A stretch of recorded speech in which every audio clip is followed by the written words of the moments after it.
ಈ ಸಾರಿ ಹಬ್ಬಕ್ಕೆ ರವೆ ಉಂಡೆ ಮಾಡಬೇಕಿದ್ರೆ ರವೆಯನ್ನು ಹುರಿಬೇಕು ಅನ್ನುವ ಟೆನ್ಷನ್ ಬೇಡ.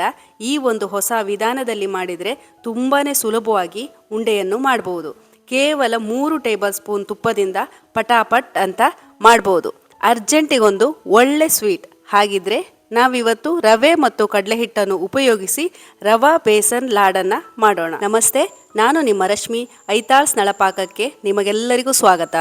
ಒಂದು ಪಾತ್ರೆಗೆ 1 ಕಪ್ ಕಡಲೆ ಹಿಟ್ಟು, 1 ಕಪ್ ರವೆ, 1/4 ಟೀ ಸ್ಪೂನ್ ಉಪ್ಪು ಇವೆಲ್ಲವನ್ನ ಕಲಸಿಕೊಂಡು 3 ಟೇಬಲ್ ಸ್ಪೂನ್ ತುಪ್ಪವನ್ನು ಸೇರಿಸಿ ಮತ್ತೊಮ್ಮೆ ಕಲಸಿಕೊಳ್ಳಿ. ಹಿಟ್ಟು ತುಪ್ಪದಲ್ಲಿ ಬೆರೆತಾಗ ಮುಷ್ಟಿ ಕಟ್ಟಲು ಬರಬೇಕು. ಆಗ ಹದ ಸರಿ ಇದೆ ಎಂದರ್ಥ. ಇದಕ್ಕೆ ಅರ್ಧ ಕಪ್ ನೀರು ಹಾಕಿ ಕಲಸಿಕೊಳ್ಳಿ. ಈ ಹಿಟ್ಟು ಚಪಾತಿ ಹಿಟ್ಟಿನ ಹದವಿರಬೇಕು, ತುಂಬ ಗಟ್ಟಿಯಾಗಬಾರ್ದು.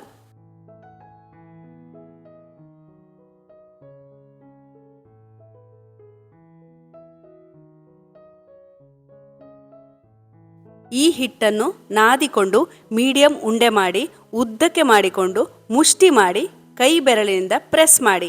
ಹೀಗೆ ಮಾಡುವುದರಿಂದ ಕ್ರಿಸ್ಪಿಯಾಗಿ ಬರುತ್ತೆ, ಹಾಗೆಯೇ ಎಲ್ಲ ಕಡೆ ಬೇಯುತ್ತೆ. ಇದೆಲ್ಲವನ್ನ ಒಂದೊಂದಾಗಿ ಎಣ್ಣೆಗೆ ಬಿಡಿ. ಸಣ್ಣ ಉರಿ ಇರಲಿ. ಎಣ್ಣೆಗೆ ಬಿಟ್ಟ ತಕ್ಷಣ ತಿರುವಬೇಡಿ.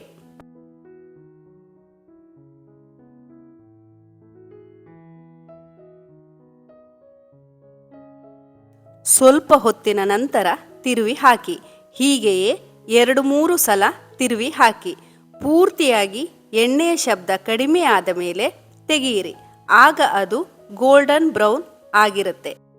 ಇನ್ನೊಂದು ಕಡೆ ಪಾಕ ಮಾಡಿಕೊಳ್ಳೋಣ. ಒಂದು ಪಾತ್ರೆಗೆ 1 ಕಪ್ ಸಕ್ಕರೆ, ಅರ್ಧ ಕಪ್ ನೀರನ್ನು ಹಾಕಿ ಸಣ್ಣ ಉರಿಯಲ್ಲಿ ಕೈ ಬಿಡದೆ ಮೊಗಚುತ್ತಿರಿ.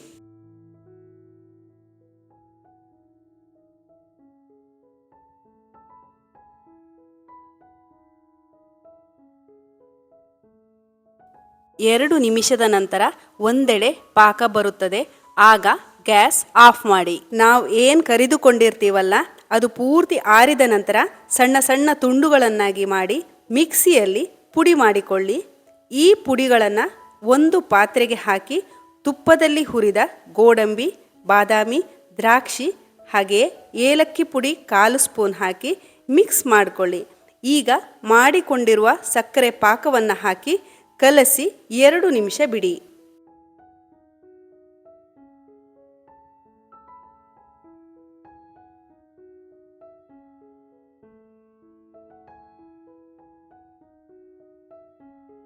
ಸಕ್ಕರೆ ಪಾಕ ಹಾಕಿದ ತಕ್ಷಣ ಹಿಟ್ಟು ಸ್ವಲ್ಪ ನೀರಾಗಿರುತ್ತದೆ.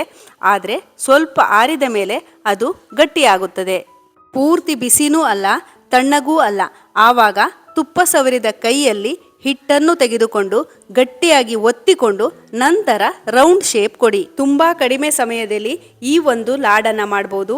ಈ ಅಳತೆಯಲ್ಲಿ ನನಗೆ 17 ಉಂಡೆಗಳಾಗಿವೆ.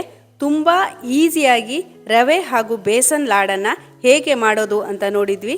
ಹಾಗಿದ್ರೆ ನೀವು ಒಮ್ಮೆ ಟ್ರೈ ಮಾಡಿ. ಈ ವಿಡಿಯೋ ನಿಮಗೆ ಇಷ್ಟ ಆಗಿದ್ರೆ ಲೈಕ್ ಮಾಡಿ, ಶೇರ್ ಮಾಡಿ, ಹಾಗೆಯೇ ನಮ್ಮ ಚಾನಲ್ಗೆ ಸಬ್ಸ್ಕ್ರೈಬ್ ಮಾಡೋದನ್ನು ಮರಿಬೇಡಿ. ಧನ್ಯವಾದಗಳು.